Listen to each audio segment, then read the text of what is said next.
You have to have like a trademark. I feel like everyone has like a trademark, like intro. Okay, so what should our trademark intro be?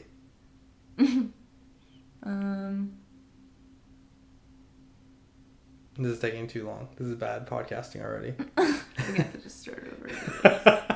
No, we're not starting over. We're starting right now. Okay. Goodness. Welcome into the show. Welcome to Aaron and Elle on Kirby Drive. We are broadcasting, I guess, imaginarily from NRG Stadium. Maybe if they pay us the big bucks. Yeah, maybe one day we'll have a spot in the press box. But for right now, we're just in our house. But yeah.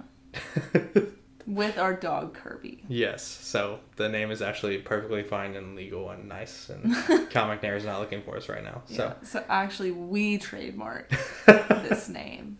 So...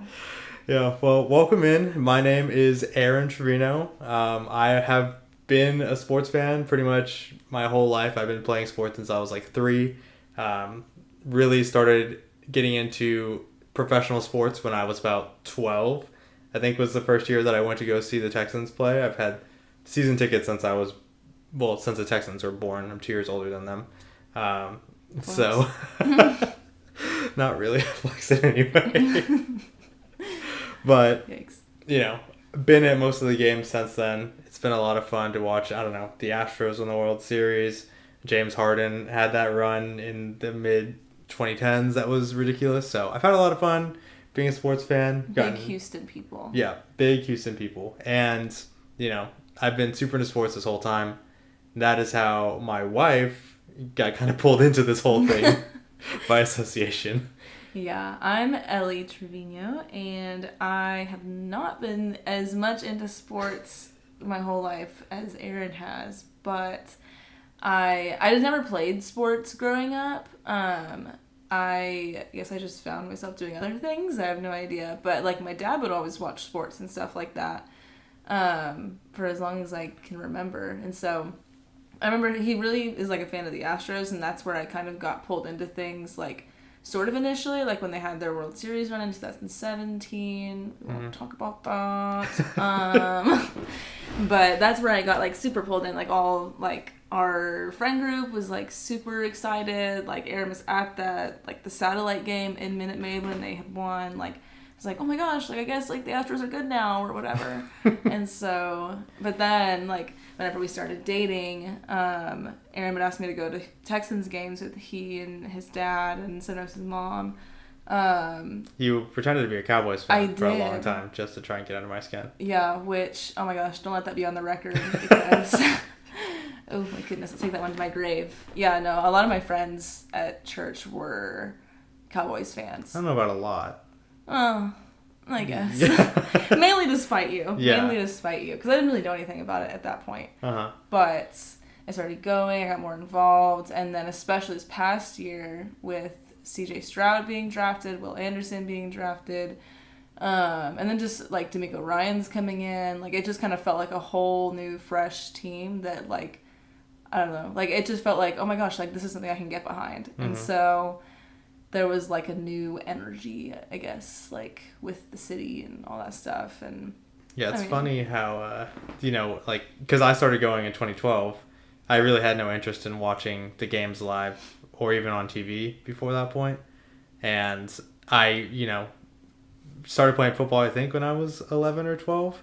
And so I started to kind of watch from the sidelines a little bit, like, walk into the room and like check out what's happening on TV. But that was also the year that they started like 8-1, and it's though I feel like it's like those perfect timing moments where you're open to the idea and the team is fun to watch, where they kind of pull you in. And so it's funny to see like me in 2012 and you in 2023. Just like some people might call that bandwagoning. I don't think it's bandwagoning. I think it's just like it's now like because like the Texans before, I think like the Texans are my favorite, or I know the Texans are my favorite sports team right now. I'm just kind of getting into basketball. I was vaguely into baseball, but I digress. But the Texans were just kind of like there was Lovie Smith. There was, oh my gosh, I forgot his name. Now he's I don't even remember his name. He's on the Patriots. Oh, who, Bill O'Brien? Yes. He is, yes. I don't even think he's with the Patriots. Garbage. I think he's in Alabama. Is he in New England or is he in Alabama? Oh, he might be in Alabama now. This is a bad start to the sports podcast Yeah. that we have. Okay, you keep talking while I look it up. I promise we know some things, or at least Aaron knows some things. But that's kind of the point of the podcast, is we wanted to be able to provide kind of like two different perspectives to what's going on in the sports world. Kind of give you fun little a play-by-play on kind of what's going on, like, sports-wise, but from a perspective that's more experienced, knows kind of like the lore of things, and then from someone who doesn't quite know the background on things, or is just kind of getting into things, maybe doesn't know like the technicalities of each sport, like doesn't know the ins and outs of like every single rule in the playbook or whatever, and is kind of like learning along the way and offering their like fresh perspective, kind of like someone experiencing it for like the first time, sort of. But it's for everyone. Yeah, I think that it's as Ellie is sort of like coming into the sports world, I think that if you've been watching sports for a long time, you've been doing that kind of thing where you're going to games or you're always, checking ESPN every day, it might be really easy to kind of fall into like, oh, like Draymond Green is acting crazy. I know that he's been at that for a while, right? Like, I've been watching basketball since probably like 2014. I'm well aware of Draymond Green's antics, and so whenever something like that happens, it doesn't surprise me. And then Ellie would come up to me. Perfect example, Tyreek Hill, certified headline grabber, Tyreek Hill. I don't know what the situation was. He was like getting Christmas presents for the Dolphins, like for his team. Yeah. And I was like, oh, he's like, I don't know, he just seems like such a personable guy, like so sweet, like all these things, and he's obviously like cracked at the game. Yeah. And I think we were in HEB at the time, and I kind of stopped and I said, you mean Tyreek Hill, the guy who allegedly like broke his kid's arm and is like always in the headlines acting crazy? So that was the moment where I was like, wow, it is a whole different world that we live in. And I think that even if I think that it's a good thing for someone who may be new to the game. I know that a lot of people, I don't know why I'm moving my hand, nobody can see that. I know a lot of people with Taylor Swift going to all the NFL games, a lot of people who were Taylor Swift fans who had never watched sports before came in, wanted to start watching sports. Yeah. So they got really into it and don't really have a good idea about what's going on. And some people get a little hostile when they want to try to learn the ins and outs of the game. Yeah, so I think it'd be good to provide a space for people to do that, as Ellie learns the ins and outs of the games as well. But also, if you have been watching sports for a long time, I think it is also important to hear from someone who isn't always in the loop about those kinds of things, because I feel like the media, the big media, big J journalists and all that, those guys and those people, like this whole like sphere that we have, kind of tends to talk about things sort of the same way. There's these narratives that form where if you're part of it, like you're in it and you're well aware of the way that these players and these teams, these sports are viewed in this community. And so someone who's not exposed to that all the time might have something that's counter to that idea that, is totally worth exploring and maybe is a great way to look at things. And so that's what I think can be provided for someone who's used to watching sports all the time and maybe doesn't need refreshers on the rules and stuff like that, but also can gain a lot from just hearing from someone who's not speaking this like coded language almost of the way that sports broadcasters talk about certain players and stuff like that. So I think it'll be fun for everyone. But that's the basic gist of the podcast. I think now we can go ahead and get into it. We actually just finished watching the first round of the men's Sweet 16 NCAA tournament. I know that we didn't really get to watch a ton of UConn, San Diego State, and also like the Clemson Arizona game was a little bit before I made it home from work. But UConn is a wagon. Yeah. They don't lose. They didn't stand a chance. Or San Diego State didn't stand a chance. I was like, who the heck are they? Did you get to watch any of that game? No, I just came in. I was like, San Diego State's playing? Like, they made it this far? Respectfully. But yeah, and they that was a championship rematch from last year, actually. Oh, yeah, so I don't think San Diego State had as strong of a team from what I understand. I don't really watch like a ton of college basketball, but yeah, they had a good run last year. I hope that that's right again. Also, Bill O'Brien is coaching at Boston College now. So, well, his nickname is also the Teapot, by the way. The Teapot? Yes. Any particular reason?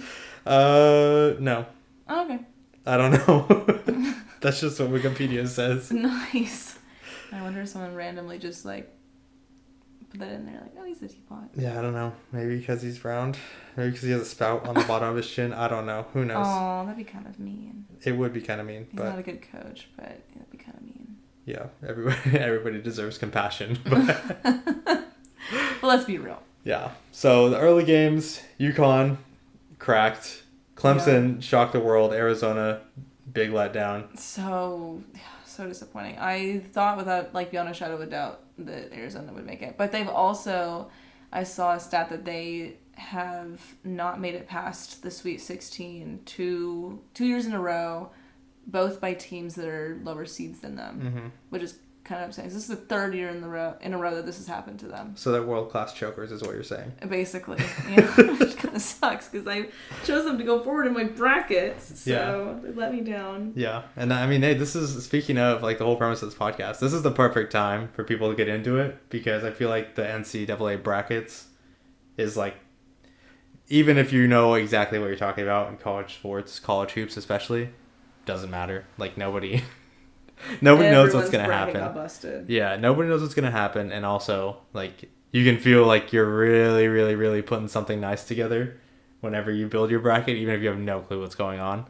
I know for mine, even though I don't really watch, I'm not watching every single, Grambling State game, I still felt like, this is the year my bracket's going to be perfect the whole way through. So this is a perfect game for new and old people to feel like they got it all on lock.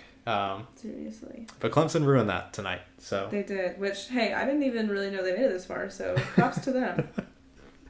The big story tonight was Alabama and North Carolina. Ugh, yes. That game was ridiculous. It was. That was the one game, because we both have U of H going and winning the whole thing. So this was the game that separated us points wise, and so now if Houston wins, Aaron wins, which kind of sucks. But take your L's. Yeah, I don't know. But that's the whole point of me being the pro on the show is that. Next year. Next year. That's a long. Yeah. Well, that game was really good. That game we did get to watch in full. Have a couple notes here. Cormac Ryan, that dude can shoot the ball.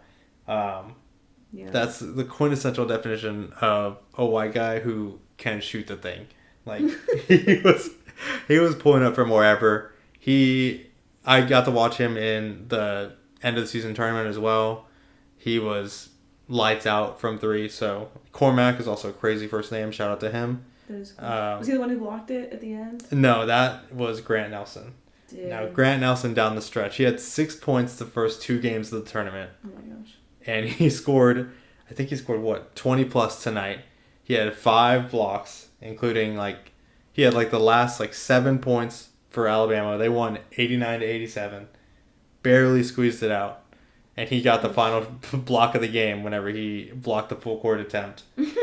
And man, that was just back and forth the whole game. Yeah. Lights out. They were running up and down the court. They wanted to push the tempo, both teams. It was a whole lot of fun. So that was a good game. That was probably the most high level basketball we've seen this tournament, I think.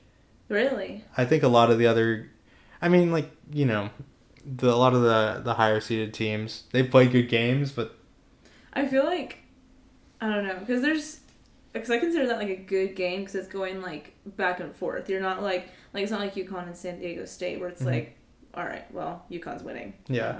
And they're going to actually win. So, not sure if I want to watch that. Respectfully. Don't know if I want to watch the rest of this game. But, with nail biters, it's I don't know, it's entertaining to watch because you're on the edge of your seat. I'm a little biased, but the U of H A&M game, there were some pretty ridiculous calls in that game. But it was I was standing up the whole game. Yeah, that's the whole true. End of the game. That was probably a better game. That was wild. I don't know. Yeah, I don't know if that was it was a good game. I don't know if like this is probably like the highest level like basketball being played. I think that Highest level, yeah. yeah, Probably. I think that the A&M game was better, given that they were like it was like electric buzzer beater to send it to overtime. That was crazy. But yeah, I think that there's a lot of sloppiness in that game. Like Houston barely finished the game with any players. They had everyone was gone. They had Elvin come in and shoot free throws to try and win the game. It was rough. He got one. Yeah, hey, shout out to him. That was doesn't play hardly at all. Came in, biggest moment of the tournament so far.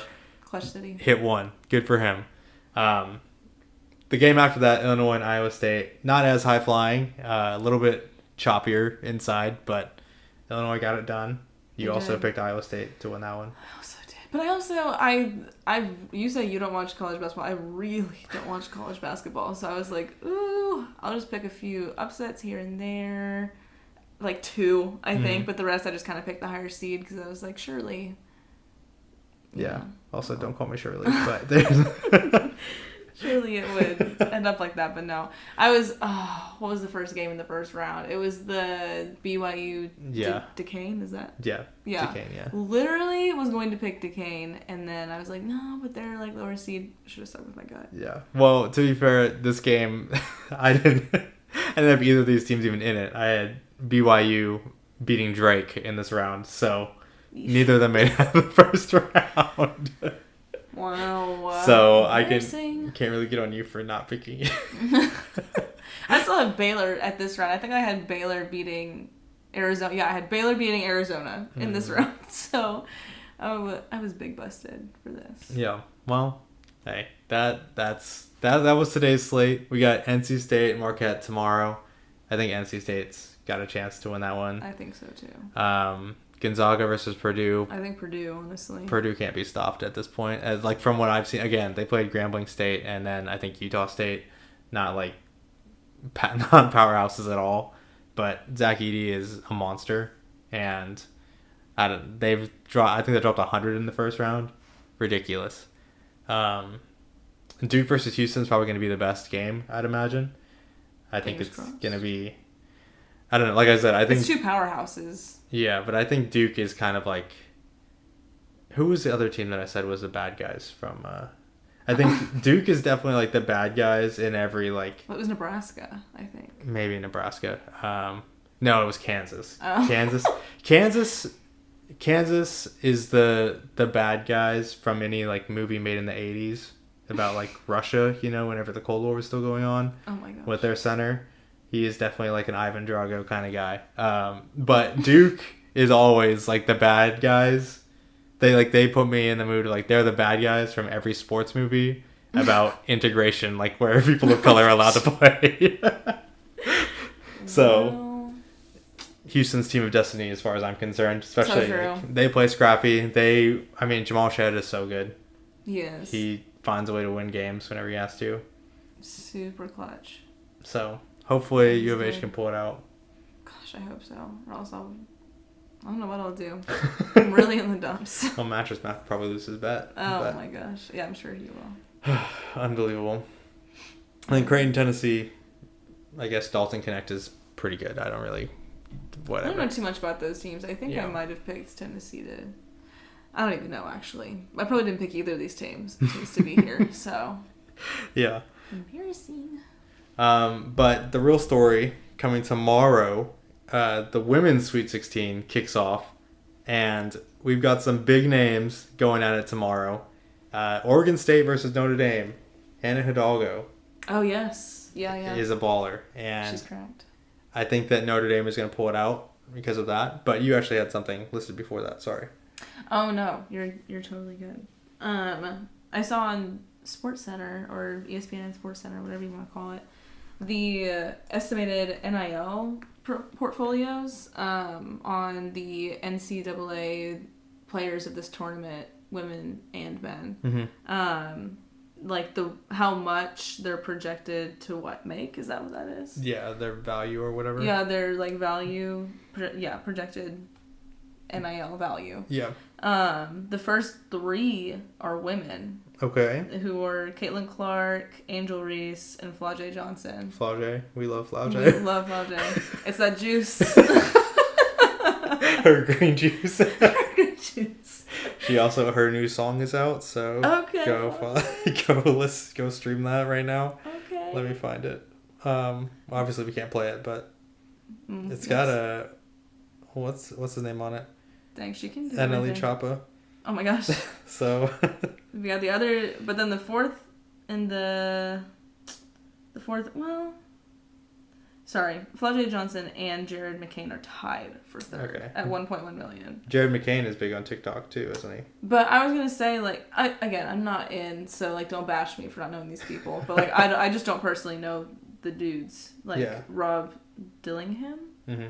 I don't know him either, or like their names just don't like, oh yeah, like I know them. Yeah. Which is probably on me because I don't like pay attention, but like I definitely know like Flau'jae Johnson, Angel Reese, Caitlin Clark, like those are big names. But it's kind of cool that 3 women are like, you know, before, you know, like guys basketball players. Yeah, definitely. Which is not like, I'm not saying that like boo, like men's basketball sucks. Like obviously like I'm consuming that like media as well. Like I love watching the men's basketball games as much as I love watching the women's basketball games. I'm not saying that like one like is better than the other or like one should get more praise than the other. Mm-hmm. I feel like I just want both men's and women's NCAA basketball to be respected equally. Like to have the same amount of level of like, hey, these players, like men and women, like they both put in like the work for these games, and like this is like everything they work for to make it to the big leagues or to just, you know, like make it. I mean, now just to make a name for yourself so you can make some money off of that. Yeah. So you don't even have to make it to the league to do that now, which is great. So there's equal respect on their parts because they're both men and women are so talented. Mm-hmm. So like I just feel like both getting the recognition that they deserve is where we should reside. Yeah, I think that's been one of the biggest storylines of this tournament is, and of course, you know, people mad online professionally about this, but like, like the fact that there's a lot more so-called like star power in the women's bracket. I think that there's a lot of excitement in the men's tournament, and I think that it's been really fun to watch. And I've learned a lot about some of the guys that are making big plays on those good teams. But like I think coming in, just being like, what are the games I'm excited to watch? Like, remember you wanted to watch Caitlin Clark. You're like, when is she gonna play? Mm-hmm. I really wanted to see Juju Watkins and USC go out there and do their thing. She is electric on the court. I mean, even Cameron Brink is in that New Balance commercial, right, with all the NBA players. You don't really like her. You got beef with her. Well, she went and apologized to Audie Crooks later, so it was okay. But initially, when she had like not like slammed Audie to the ground, but like she like fouled her to the point where she like fell and like slammed her head on the ground. She didn't look back and like help her. But I mean, I get it. You get caught up in stuff and when she fouled out. Yeah, like that's obviously a pretty like emotionally charged moment when you foul out in this really important game, like towards the end. Like I get it, but. I ain't got beef with her. She's fine. Okay. Okay. She's good. She's good. And she's a really great player. And so is Audie Crooks. So Ellie and Cameron Brink have squashed the beef here on the podcast. That's good. We're cool now. Okay. Good to hear. So you don't have beef with her anymore. But yeah, I think that it's a really good thing for the game. I think not to be controversial, but I think if you get mad at women being fans of sports or being like competitive in sports, I think you're a loser. I think that I don't think that's controversial to say. You know, I think that's perfectly reasonable. Just part of the game. It's very high stakes. Like I don't know. You see, you see it in all sports, men and women, especially in football. People get upset. Mm-hmm. Like the men in football get really upset about like.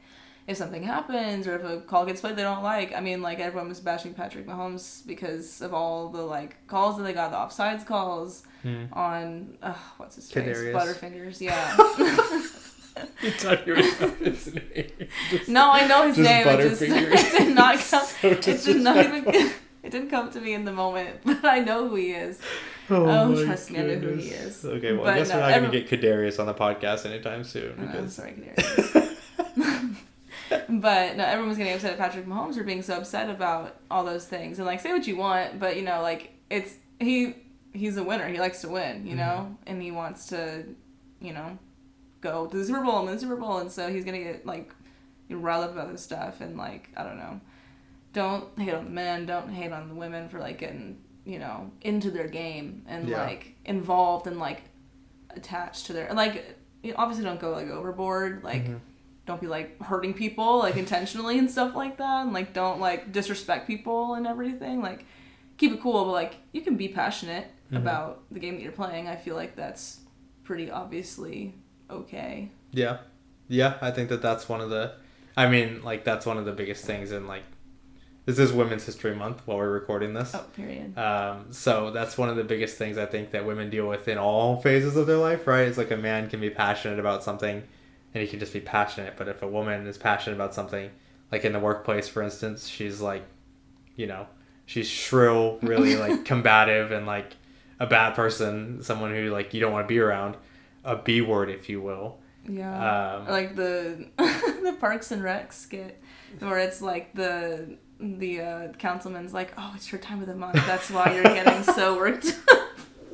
And obviously that's satire. But yeah, but that's the point, right? Like Councilman Milton is everybody who's getting mad online right now. That's oh, Councilman. So yeah, that's really good. I think that it's been really exciting to watch them play. Let's see who the matchups are here. Go back to our doc. So yeah, Hannah Hidalgo, really excited. I haven't actually gotten to catch one of her games this tournament, but I know she's been killing it this year. Indiana and South Carolina. Unfortunately for Indiana, I don't know that anyone's beating South Carolina this year. I don't think so. My Latricia Wiley is actually like, I don't know where she came from. Her bag is infinite. Like she got the Mary Poppins bag of like she. She got, what's that guy's name from Fantastic Beasts and Where to Find Them or whatever? Is that a movie? She has that bag. Yes. Oh, you weren't allowed to watch Harry Potter. Sorry. That's. She has that guy's bag. Bag is like moves. Yes. Okay, just making sure. Thank you. Yeah. But yeah, she is like both ends of the court. She is filthy, and it's fun to watch her play. NC State and Stanford, Cameron Brink. Now she is allowed to win the game. She is now allowed to win the game by my standards. Okay. No. So Ellie actually didn't fill out a women's bracket because she is not an ally. Oh my gosh. Yeah. No, I literally forgot because I worked the night shift. So I got home on like Thursday morning and that's when the game started for the men. And so Aaron was like, you need to fill out this bracket like before you go to sleep, like right away. And he was like, but for the women you have until Friday. And in my head, like the days are all mixed up. And so I was like, oh, Friday, like the end of the week. Perfect. I have a few days even to think about this. Because I was like, I know I want Iowa to go all the way to the end. I want LSU to go far, UConn to go far. So I was like, okay, like I'm going to plan this one out. And so, but then Friday came the next day and I turned on the TV and I was like, wait, women are playing basketball? Wait, this has to be like an extra tournament type deal. And I was like, oh, shoot, today is Friday. I did not fill out my bracket. So, say what you want, but... During Women's History Month, too, I can't believe it. Say what you want. Actually unconscionable, so... Hey, I still stand. No. No, it could have been Ellie more like ally instead. It's Ellie with just 2 L's. Bruh. Unacceptable. So that's NC State versus Stanford. In my bracket that I made, because I'm an ally, I have Stanford going through. Although, hey, NC State can pull it out. They've been impressive so far. They've been really good. I've seen maybe like one of their games so far. We'll talk about... we can talk about LSU and UCLA. I think that LSU is going to... I think they're motivated to go back and get the rematch against Iowa. So I think so too. And I feel like with the Middle Tennessee game, that one was really fun to watch. I was kind of invested in that because I was like, oh, like I watched Middle Tennessee's first game. And I was like, that was kind of crazy. Mm. Like, no one even expected them to get close or whatever. Like, all these teams that are, like, lower seeds. Mm. And they won. I was like, I'm actually kind of surprised because some of their players are kind of cracked. Like, you know, they're doing pretty good. And so, and they were up over LSU at halftime. And it was like, wow, is this going to be a closer game than we thought? Like, but I just don't think that LSU was, like, locked in the beginning. Like, they were missing their shots. Like, well, do you know why they might not have been locked in? I don't know if you even heard the story. what, the thing about their coach? Yeah. Oh, yeah. Which we still haven't heard anything about as far as I'm concerned. Yeah. How the Washington Post is trying to, like, write a story about LSU's coach or something like that. So if you don't know anything about the LSU team, which I don't know how that would be possible, so Kim Mulkey is their coach. She, in a press conference following their round of 64 win, she basically came out and said, like, the Washington Post is trying to write a hit piece against me. I will sue you if it gets released. Yeah, she has, like, defamation, the best defamation lawyer in the country is what she said. Yeah, and so she's like, I'm going to get ahead of this. I will sue you to death if you come after me. Don't try me. Which is, like, what she said. In my opinion, great way to make it seem like you're guilty of something. Like, yeah, I was like, I wonder what happened. I'm waiting for the story to drop. Yeah, I'm not here to speculate, although, I mean... No, I mean, I don't want harm to... I don't know. I don't know what the thing that they're writing about could be, so I guess pause my stance on that. Yeah. I mean, I'm just like, oh, okay. Yeah. But crickets from the Washington Post so far, which is... Yeah. So, I mean, I guess they're frightened. Yeah, score one. One for Kim. They wrote about it. They said that the last thing they posted was they've lashed out at and threatened legal action against the Washington Post on Saturday. So, I don't know. That's... legal action. Yeah. I don't know. We'll see what happens, what comes of that. Yeah. So, needless to say, I just don't think they were locked in. Yeah. I think there's a lot of distractions going on. But LSU's a fun team to watch. LSU's a team that gets people mad. Yeah. Which is really funny. But I think Flower J. Johnson was locked in that game. She was. She did not. She was not about to let them lose. So no. Good for her. She was not. Speaking of getting mad, Iowa versus Colorado. Caitlin Clark has been struggling a little bit this tournament. I don't know if you've seen her yelling at her dad and stuff like that. At her dad? I didn't see that part. They've been, like, in constant communication.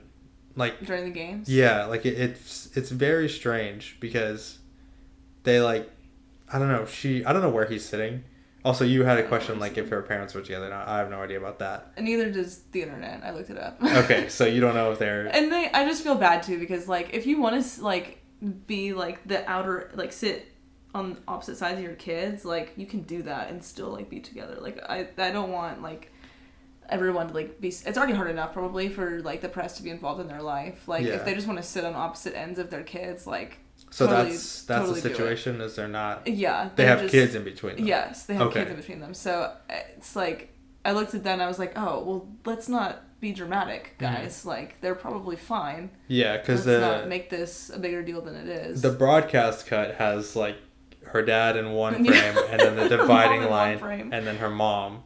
So it makes it look like he's on one side of the stadium and she's on the other. Get me on the farthest side of the stadium from him. No, I have no idea. But they just cut out the middle kid. Yeah, the two kids that are between them. So it's like... Yeah. I don't think it's the big deal that everyone's making it out to be. Yeah, I mean, whenever I was playing baseball, I remember there were a couple kids on my team who, like, their dads would get super aggro during the games, and so their dad would have to, like, go sit, like, in a different location.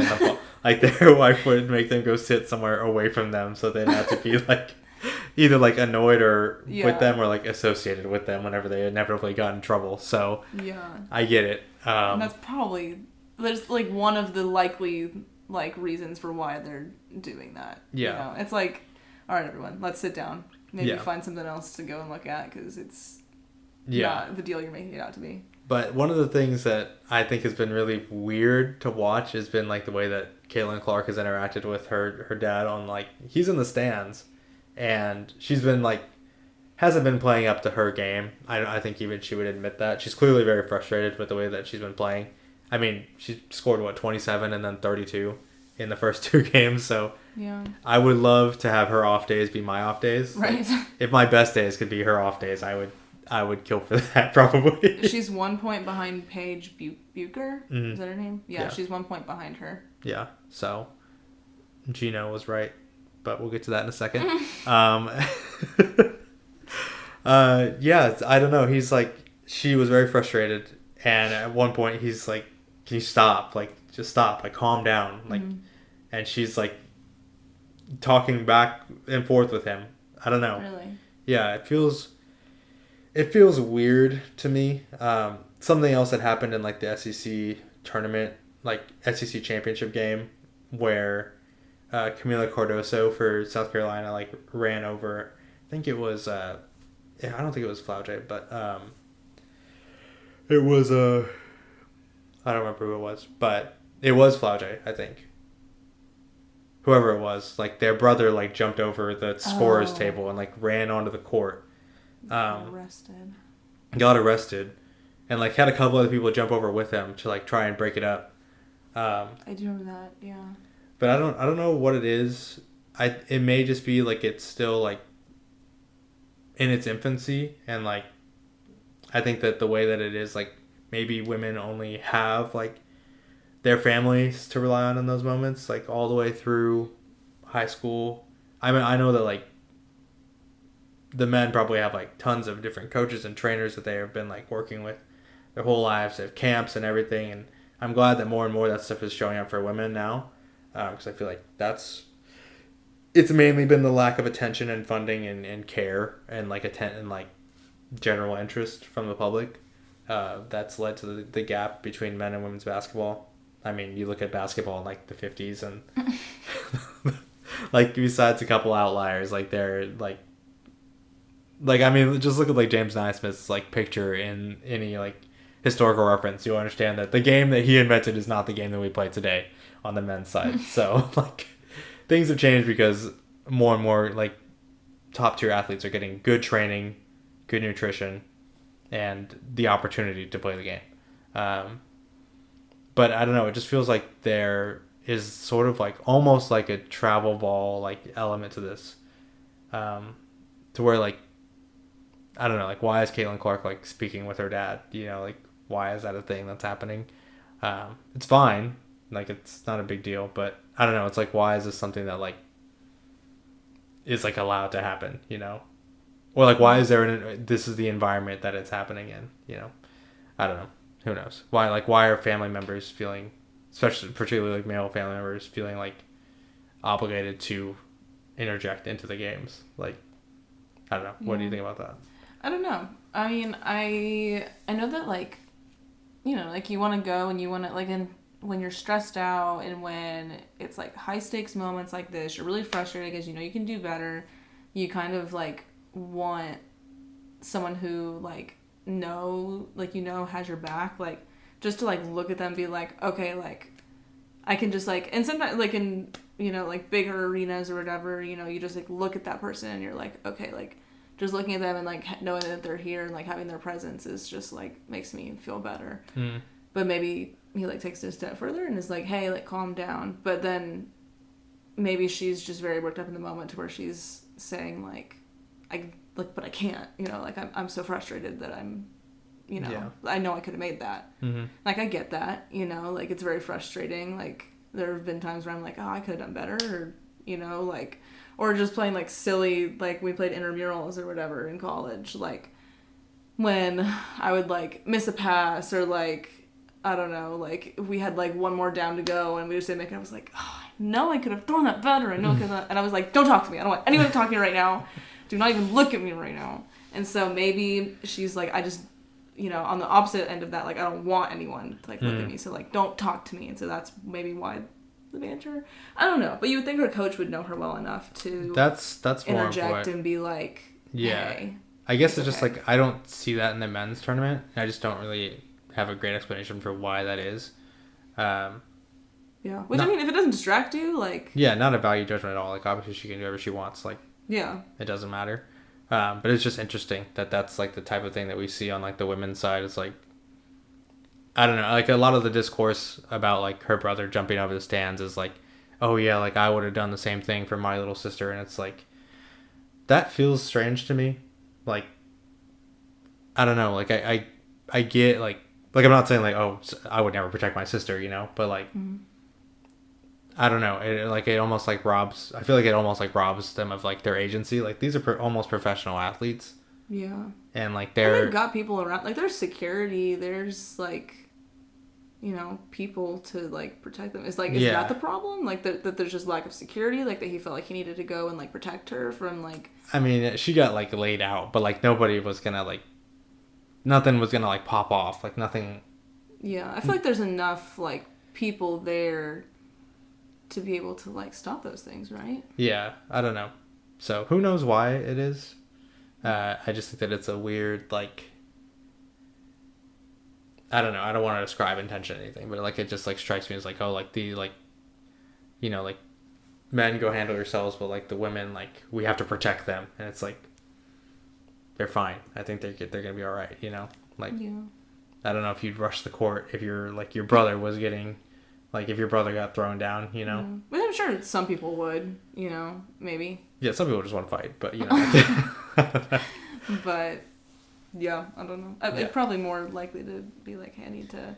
And that's like, I don't know, but that's like a common narrative. Like, all right, like, big brother, like, you need to watch your little sister, make sure that any guy that, like, is interested in her, like, you put him in his place, you know, like, make sure he doesn't hurt her. Just, like, generally. Not, like, within the sports realm, but just, like, a general... It's often, like, preached, quote unquote, that, you know, like, protect your sister. Yeah. I mean, that's what was taught to my brother, which isn't a bad thing. Yeah, I guess it's not a bad thing. But I also watch out for my brother, and, like... Yeah, I guess it's like, it's just saying, like, hey, watch out for your sister is not, like, a bad thing. I think it's just, like, the, I don't know, because that's not really all that means, right? I don't know. The connotation of that is strange, you know, because there really isn't like, it's not watch out for your sibling, it's watch out for your sister, you know, which is all well and good. I'm not saying you shouldn't do that, but I don't know. Who knows? Maybe we'll put that in like the discussion question on Spotify. Somebody can sound off, say like, what do you think about why this type of projected behavior is seen in like women's sports as opposed to the men's sports? Definitely open for some perspectives. Yeah. If anyone's got any. Yeah, but we can move on. Baylor versus USC. Juju all the way. Easy. She's so much fun to watch, and also Joel Embiid is so funny when he has her haircut in the commercials. So that is a funny one. That's my analysis of USC versus Baylor. These commercials are really fun. Let's go around. Duke versus UConn, though. Paige Buchers is balling out of her mind. She is. She's going crazy. She's having a ridiculous tournament. And I don't know, do you know Ariama, I hope I'm saying his name right, but the UConn coach is saying, like, why are people talking about Caitlin Clark as the best player? Like, just look at the numbers, and Paige Buchers is the best.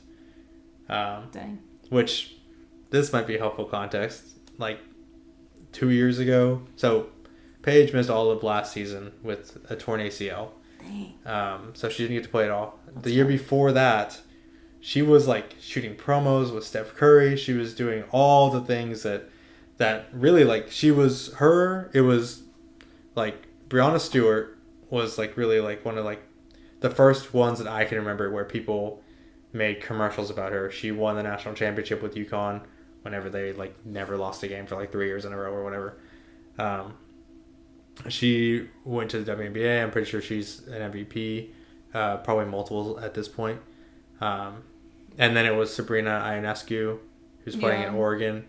She came out and she was one of the first to really like make a big name for herself, I think. She just recently did the 3-point contest with Steph Curry. Oh, yes. That was really cool. Crazy. Yeah, that was really cool. Outplayed all the men except for, you know, the greatest shooter of all time. So the GOAT. That's a pretty good competition, I think. But then, yeah, after that, shortly after that, it was Paige. Like, she was supposed to be the one that was going to, like, you know, it's strange how people talk about, even now, like, the women's stars. So they're like, wow, look at this. Like, women's college basketball is so much better than the WNBA. And it's like, how can we be using these women's success to discredit women's progress in basketball? Like, they're not going to play in college forever. Like, they're going to go and they're going to continue to be great in WNBA. Like, Kelsey Plum was the record holder. Yeah, who was the record holder, is absolutely ridiculous on the Aces. Like, yeah, she's crazy. I love the Aces. I love Asia Wilson as well. Like, they're just so good. I love watching them play together. So, I don't know, but I think that, like, Paige was the one who was going to be, like, the star that was going to transcend, like, men's and women's basketball. She was just going to be a basketball star. And then she got hurt, and, she took some time off, got a slower start to the season, but this tournament she's been ripping. And I think that people who, are being brought in by Caitlin Clark are going to start realizing, like, oh, shoot, like, Paige Bueckers is ridiculous as well. Mm-hmm. It might be Paige Beckers, actually. I think it is Paige Beckers. Sorry. Oh, it's Paige Beckers. So sorry, Paige. My fault, Paige. But yeah, she is actually, like, her effort on both ends of the floor is ridiculous. She had, I think she had 5 blocks or 5 steals, whatever, in the last game. Stuff in the stat sheet, she's crazy. Yeah, that is pretty insane. So, hey. Yeah. There's room for many stars. But she put them on the stat list, and I was like, maybe it's because she was out last year that I didn't really, know her name. But, once I saw it in, star stats, I was like, why are we not talking about this that much? Because I feel like she's pretty neck and neck. Yeah. It's, yeah, I feel like she was a little bit too early for the women's renaissance that we're seeing here. Because she was gone all last year, and last year was when it kind of all started. But, we stand on the shoulders of giants. She definitely deserves her flowers as the person who really got people excited for women's basketball. Like, one of the pioneers. Not one of the pioneers, she's one of the building blocks. Yeah.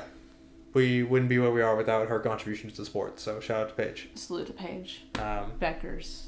Yeah, Paige Beckers. So sorry about that, Paige.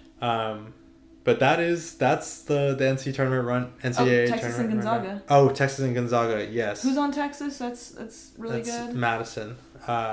She is cracked and goated. She had a really good game. She did. Let me double check. Oh no, it's Madison Brewer, I think. I think that sounds. Let me see. No, it's not. I was gonna say the last name doesn't sound particularly. Madison Booker is her name. Oh yes, Madison Booker. Yeah, she had a really good game. I don't know. I don't really watch Texas sports because I went to UT, or no, didn't go to UT. I went to A&M. I wish I would have gone to UT, but. We both went to A&M. Yeah, but Madison Booker is really good. She is really good. And she's a freshman, so. Which is wild. She was born in 2005, so. Oh my gosh. That's wild. Yeah. Dang. Which makes me sick, but yeah, she can do it all. Yeah, we really should have written down their names before we did this, but yeah. That was one of the I know usually going into the tournament I'm lucky if I know the top 3 NBA picks, projected NBA picks. That was whenever there were top 3 NBA picks in college basketball. They're gone now. They're all from Europe now. So I didn't know. I think I knew Jamal Shedd, obviously, because he plays for Houston. And then I think I knew Dalton Connect on the men's side before. That name does ring a bell. I don't know if I can actually name it anymore. On the which is kind of disrespectful. And we just finished watching the games, so. Yes, so sorry. Well, I already forgot his name. I'm terrible with names. There's just so many good players and so many fun names. It takes me a few times to get the name down. Especially for the Texans, it's taken me a long time, especially associate number with name, because there's just there's so many other teams in the NFL. And it's oh my gosh, some of y'all have the same number, please. Yeah, so. That is our Sweet 16 wrap up and pre that's just gonna set us up for the weekend for NCAA tournament. Now we can change our tune to the NFL. They had the owners meeting. They had league meetings this week. A bunch of very goofy pictures. The coach picture. Was cute. D'Amico is always looking sexy. He's always wearing like the tightest shirts. Yeah. Well, hey, he's literally cut from marble. You gotta show it off. So pop off. Okay. I wouldn't wear a shirt in the picture if I looked like. D'Amico, by far the favorite. Yeah, him and Andy Reid are holding it down. Oh, I do love Andy Reid too. He's just like a sweet grandpa. Oh my goodness, Ellie, please. He's a Super Bowl winning head coach. He is. Respectfully, he's a Super Bowl winning. And he also says sweet nuggies. Grandfather. Oh, I hate that commercial so much. Andy Reid, why did you do that? It was Jake from State Farm. Yeah, because they do so many State Farm. Show me again with those nuggies. Yeah, but this time with those nuggies. Oh my gosh. It is so. Oh my gosh, that's an ick for me with Andy Reid. He should not ever say the word nuggies ever again. Please. Oh my goodness. But other than that, he's fine. Uh-huh. He's cool. He's very, very sweet. Mm-hmm. Which is nice. Yeah. Don't get much of that these days. Took a chance on Travis Kelce after he was caught smoking weed in college. Stoner. Yeah. Disgusting. LOL. Yeah. First man of the country and he's smoking weed. Are you kidding me? Ridiculous behavior. Yeah, straight to hell. Anyways. No, he's literally been on our dynasty team for like the whole time. So shout out Travis Kelce. Yeah. Cracked and goated. So they had a couple NFL rule changes that they voted on. People are kind of losing their minds. It's kind of hard to sort through all the noise and find what is the correct opinion, if there is one out there. The first one that I think I'm pretty on board with, I don't know if you've even looked into any of these. I saw that there were new rules, but then I tried reading it admittedly, and I was like, this seems a little bit complicated. I'm just going to wait for you to explain that to me. Okay, so the first one that I'm pretty on board with is a new kickoff rule. So currently, the NFL kickoff is situated to where the kicking team at the start of the half and then after every score will line up at the 35 of their own on their own side of the field, unless there is a penalty that's enforced on the kickoff. Where were they before? So they used to kick from the 25. And that meant that much more kickoffs got returned and players had a much longer field to build up speed and crash into people at full speed. Makes sense. So, in order to prevent injury on kickoffs, they moved the ball up from the 25 to the 35. Now, a lot of kickers are able to kick that ball to either the back of the end zone or out of the back of the end zone. Dang. Also, players have to stand further back from the kicking tee, and they're also not allowed to move until the ball is kicked. So, there was a lot of effort to stop players from moving so fast down the field and getting in full speed collisions, which was one of like the most high rate of injury plays in the league. It was something that really wasn't like it didn't really have like a ton of impact on the game or anything like that. There were some really good returners during that time, but a lot more people got hurt on those plays than like a bunch of like kickoff returns were happening, and that's not good for the league. So they changed it to the rules that we have now, where now the touchback, where you call a fair catch anywhere inside the 25, you get the ball at the 25. So really they do not want you to return the kick in the current setup. Now they've changed that to now the kicker will stand alone at the 35 with the ball spotted there. And then, yes, and then the kicking team will line up on either side of the opposite 40.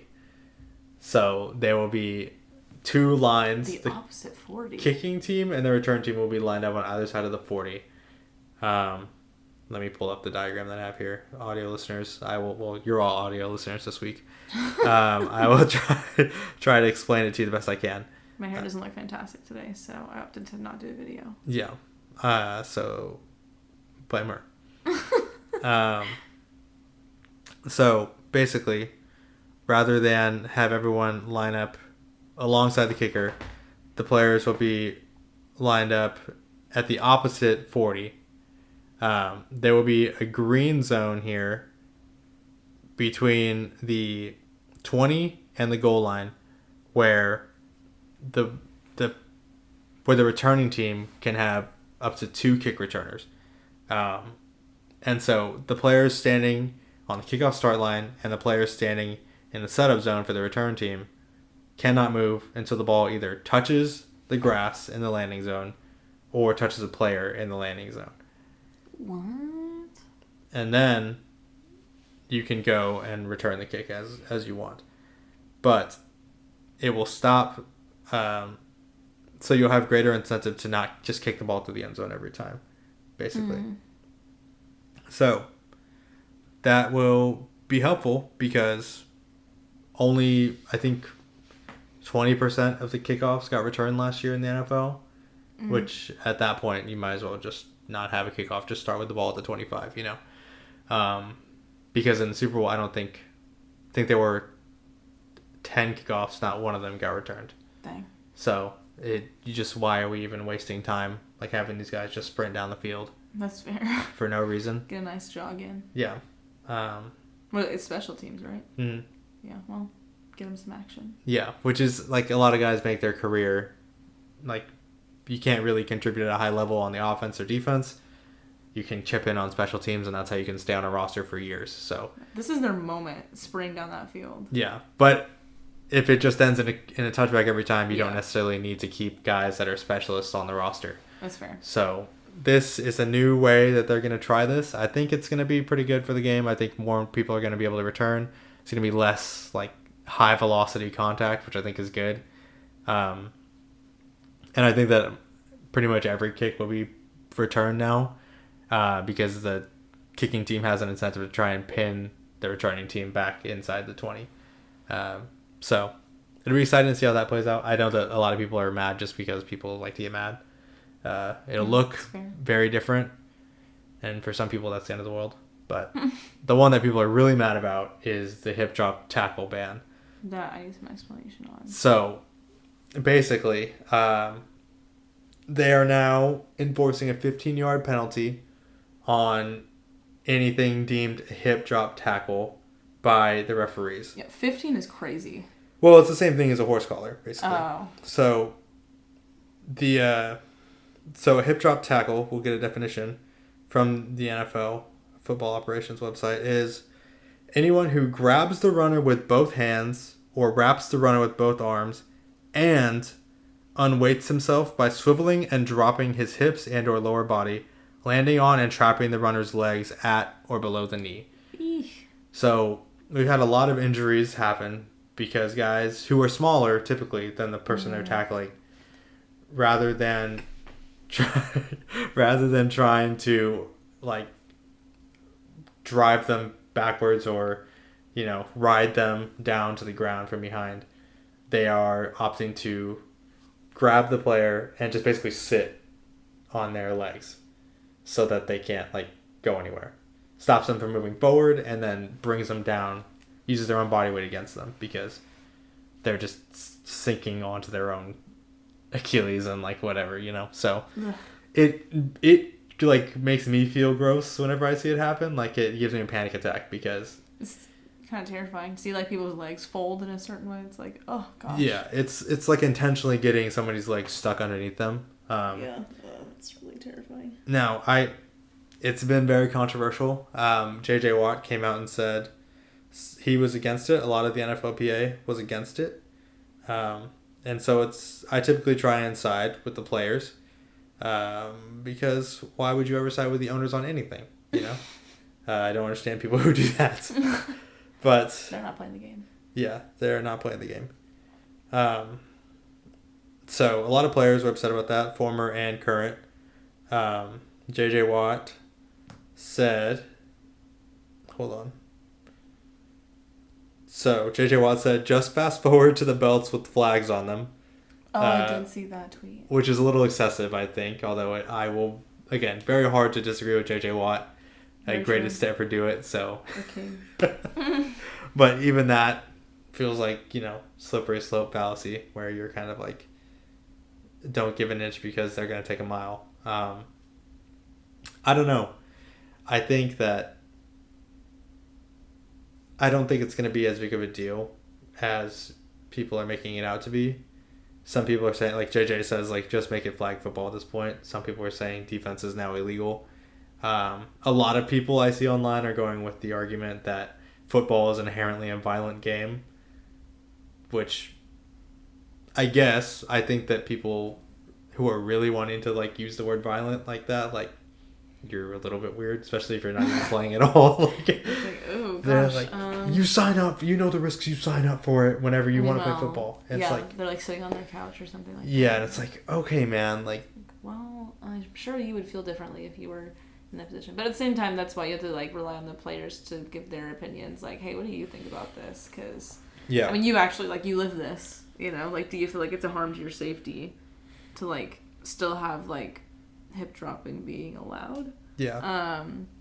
It sounds very like intense and scary, like from an outsider's perspective for me.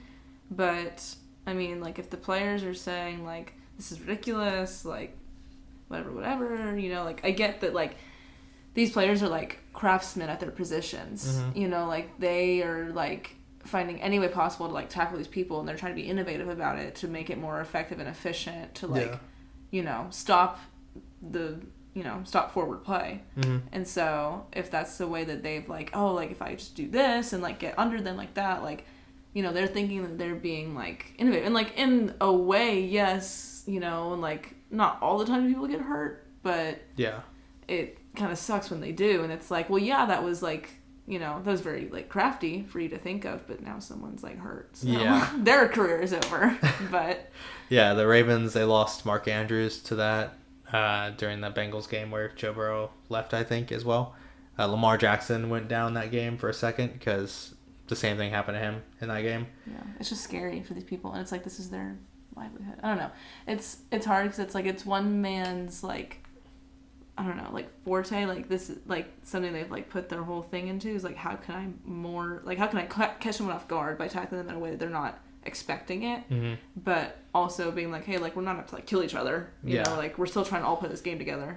Yeah, I think that's just hard. That's one of the biggest things is that the defensive players feel like robbed.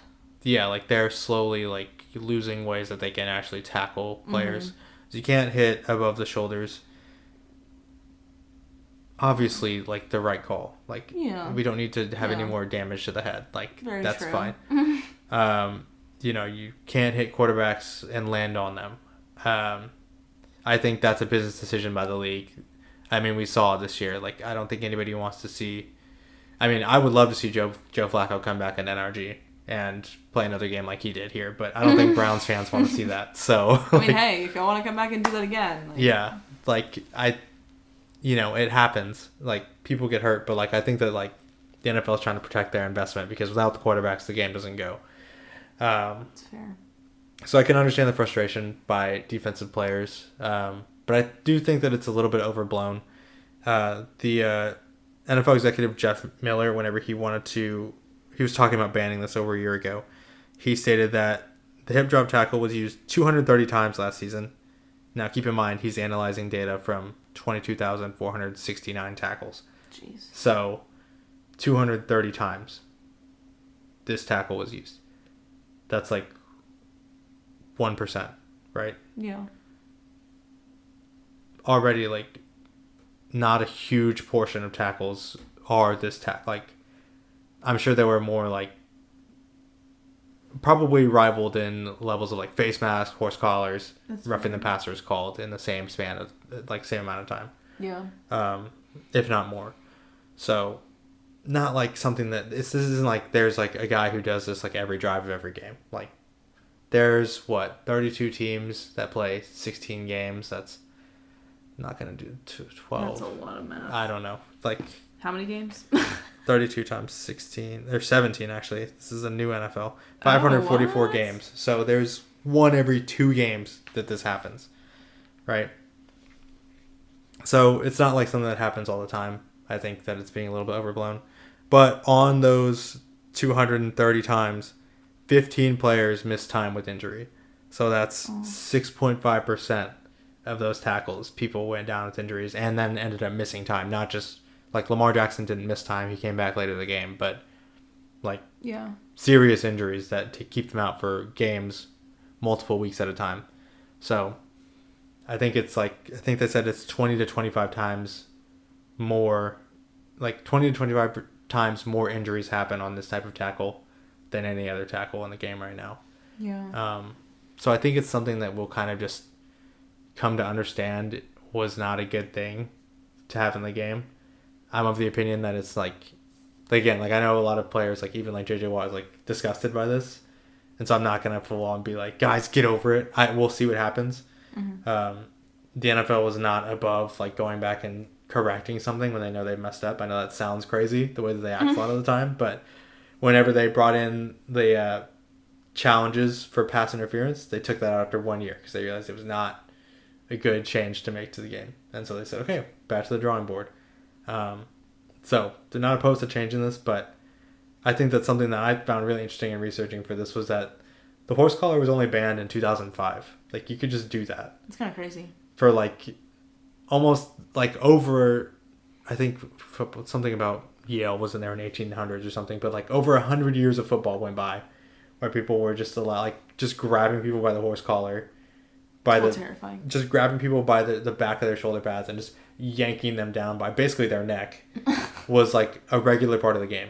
Jeez. And I don't know, it just things change, you know. I think that like it's true.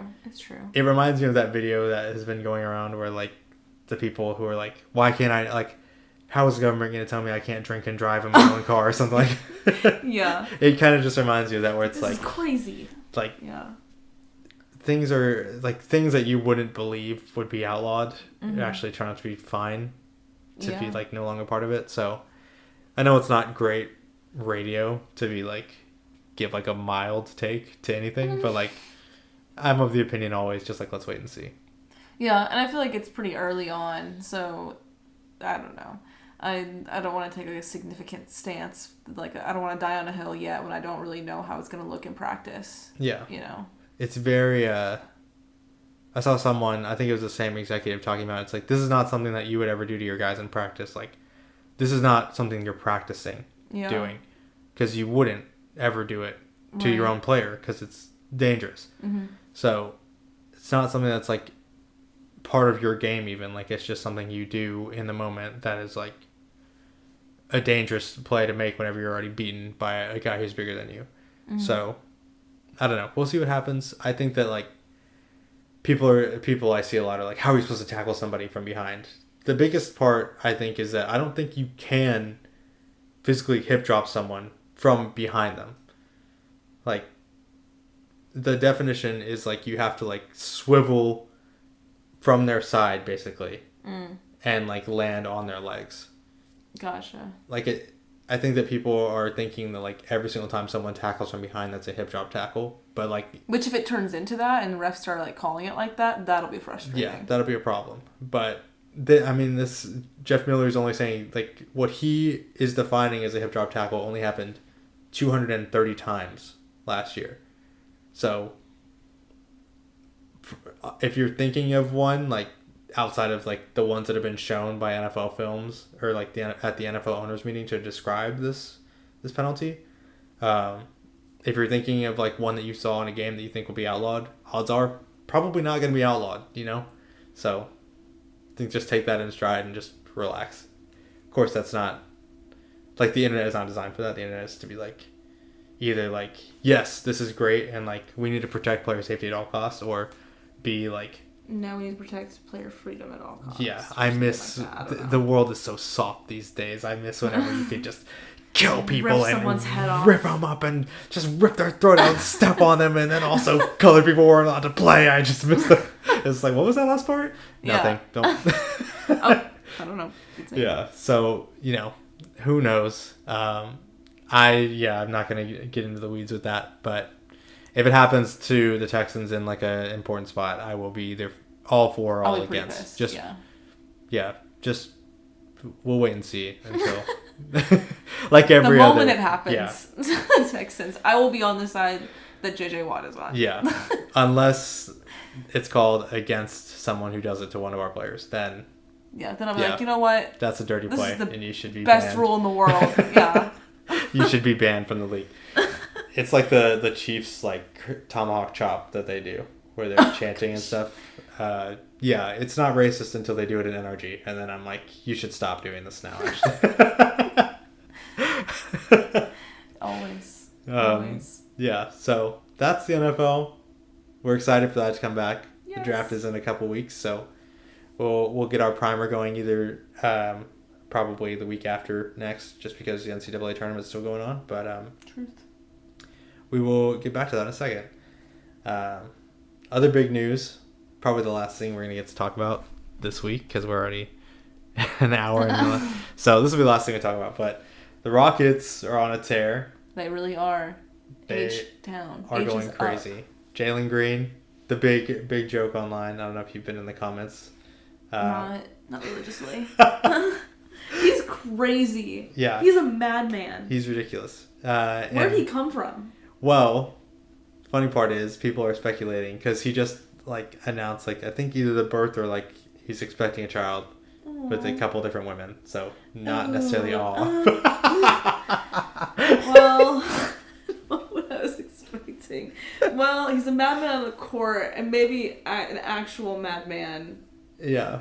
People are saying new father Jalen Green is like one of the greatest players. Like they're saying if he would have had a kid at the beginning of the year, he would be in the MVP conversation right now. Which, real. Like new father Jalen Green, he has families to feed, and so he is going.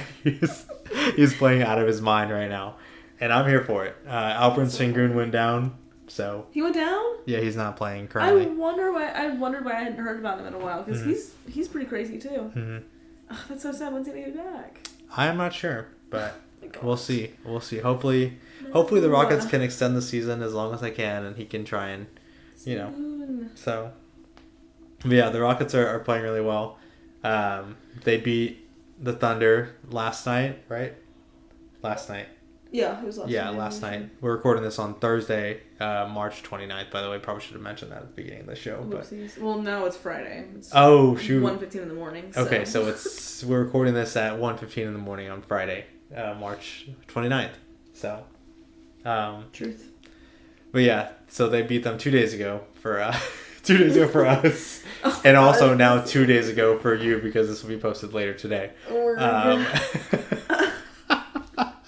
So just try to decipher that as best as you can. Yeah, so we're time traveling and also not at the same time. We're with you in spirit and also in the same day because we recorded late. So just find us. Yeah. Just find us. Regardless, the Rockets have won 10 games in a row. They are currently 1 game back from the Golden State Warriors for the play-in tournament spot. Draymond's a hater right now. He says, I don't care what the Rockets do. I don't care what the Rockets are doing. Let's see what Draymond's quote was. He said, someone was asking him, like, the Rockets are really close behind you. Like, whatever. He's like, I don't care what the Rockets do, or something like that. Yeah, let's see what he said. Let's see. He said he doesn't, we'll keep talking while I find this. No, I've seen him get ejected also, sorry, the noise in the background is my chair. My chair is like a bungee chair, so. He said, I don't give a damn about the Rockets. Yes, that's what it was. But yeah, I mean, he's not been doing on the court, I guess he's been doing pretty good. He's a great player, but he has been getting a little too hot lately. He's been getting ejected. Yeah. But so has Dylan Brooks, so... I mean, hey, that's why we brought Dylan Brooks in, is to be our Draymond stopper. So, but the biggest one here is Tari Eason, who is currently not playing for the Rockets. He is currently injured. He posted on his Instagram story just after they won. He said, "Warriors come out to play," in a story that he posted. He's not playing, but he just felt like he was really excited for his team, so he posted that. Draymond Green then responded and said, I am a little surprised that he hasn't played in a game since January 1st, so it's kind of tough to come out yelling, come out and play, and you're not going to play. Which is kind of tough from Draymond. Like, that's When I first saw Tari post that, I was thinking, man, I wish he would not have posted that. Yeah. And Draymond kind of owned him there. But the day before Draymond made this comment, he did get ejected after 6 minutes. So we're not coming from a very good basis. Yeah, so it sounds like neither one of them are going to play. It's not like good for either one of them.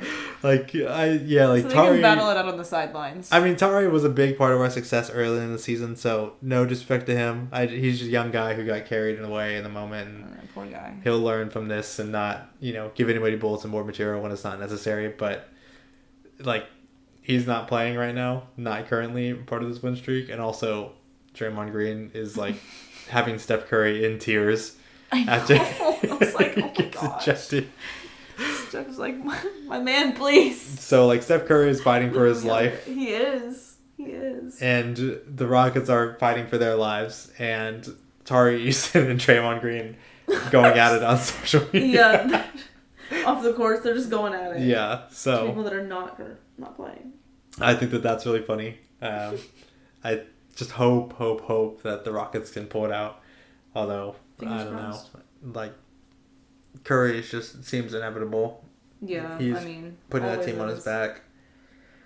Oh my goodness. But yeah, Draymond Green going crazy. Tari Eason poking the bear. Hopefully it's an exciting stretch because Lord knows the East is not interesting at all. So that's just the way that we're going to finish out the season. But didn't think we'd get to hope for a playoff spot this year. So good for the Rockets. Good for the Rockets. Yeah, opening day was today in the MLB. Well, not technically. They played the first two overseas in Korea. Oh, that's kind of fun. Yeah. Dang. Then Shohei got busted for allegedly gambling. Oh, yes. So, Shohei's interpreter, don't want to get sued for libel. I'm like, Kim Mulkey, don't sue us right now. I will hire a defamation lawyer. I will hire a defamation lawyer. Shohei should talk to Kim Mulkey about that's what I'm saying. They should connect. Yeah. With a different translator, though. So, yeah. I don't think we have time to get into the translator thing, but yeah, Shohei Ohtani and Major League Baseball are in hot water over theft/gambling/ illegal bookkeepers out in California. So stay tuned for that. So stay tuned for more updates on that. Maybe we can update it if something more comes out in the investigation that the MLB is doing now. The Astros lost. Juan Soto, congrats on your new team. Threw out Mauricio Dubon at home plate to win the game for the Yankees. Ugh. Really is terrible. Yeah. And the last thing I have written in the notes is the worst fans. Yeah. Last thing I've written in the notes is that the Rockies are starting strong. Last time I checked, it was 16-1, I think. Diamondbacks were beating them. 16-1? Yeah. What the heck? Yeah, the Diamondbacks won 16-1. So, great start for the Rockies. Opening day went crazy for them. Yeah, they were they at home? No, I don't think so. Were they at Arizona, right? I think they were in Arizona, which is good. Yeah, they were at Chase Field, so. Oh, good. Their fans didn't have to see that tragedy. I don't think anybody would have showed up anyway. So. Oh, the Rockies. Yeah, they were down 16-1 in the third, and then I guess they just stopped playing for the day. So. Yeah, so all right, is this high enough? This good enough? All right. Yeah, good for them though. That's you're committing to the bit, and we appreciate that. Someone's gotta do it. Yeah, someone's got to be the biggest loser on opening day, and y'all won by a mile. Yeah, well, I think Shohei's interpreter still has them beat as the biggest loser. He did lose $4.5 million, so. Yeah, so maybe he takes the top on that one. Close second. You can't be good. They can't even be good at losing. Yeah. Unfortunate for the Rockies. So, good news for them. Nobody really cares about anything that's happening in the Rockies organization and hasn't for as long as they've been around, really. So. That's so sad. Have they won a World Series? I don't know. For their sake, I hope so. I mean, but we used to suck. They're one of only 2 teams never to win a World Series game. Who's the other team? The Mariners have never been to the World Series. Oh. But the Rockies have? The Rockies have, but they never won a game, so they got swept. Ooh. They haven't won a game. There's 5 teams that haven't won a World Series, I think. Oh, okay. 1, 2, 3, 4, 5. But there are 2 teams that haven't won a game, like a single game of the 7-game series. Oh, that's so sad. That's tough. That's really tough. Sorry if you're a Rockies fan for whatever reason and you're Strays. So I guess not really sorry. Yeah, but thank you for listening to the end of the podcast. If you are a Rockies fan, and shout out. Stay strong, I guess. You've got strength like none of us do. Yeah, may your success be as high as the Rocky Mountains. And that's all you got, really. That's all. Also legalize it. You've got that, so cool. That one's for free. Yeah. So that's the show. I know we talked a lot about Houston teams, but we're gonna try and do, sports world in general. Talk about everything that's going on. I guess we really didn't talk about Houston teams that much. We talked about the NCAA for a lot of it. So. That is true. Yeah. So y'all got our sort of unbiased opinion on this. Right now, while there's not a ton of stuff happening. Yeah. But just you wait when NFL season rolls back around. Mm-hmm. Yeah. It's gonna be Texans. Yeah, we'll actually be back on Kirby Drive for those games. So, thank you guys so much for listening. My name is Aaron. I'm Ellie. And we have been Aaron and Elle on Kirby Drive. We hope that you guys continue to stick with us. We're going to try and learn together about the games that we love and just continue to share the joy of being sports fans with everyone that we come across and everyone who listens to this podcast. So, and we hope that you will share in that joy with us. So listen, share with your friends.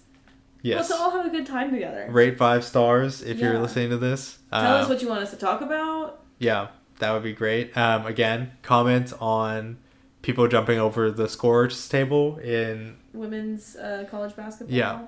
And while you're at it, let us know who you think is going to win both tournaments. But thank you guys so much for listening, and we'll see you guys next week from Kirby Drive.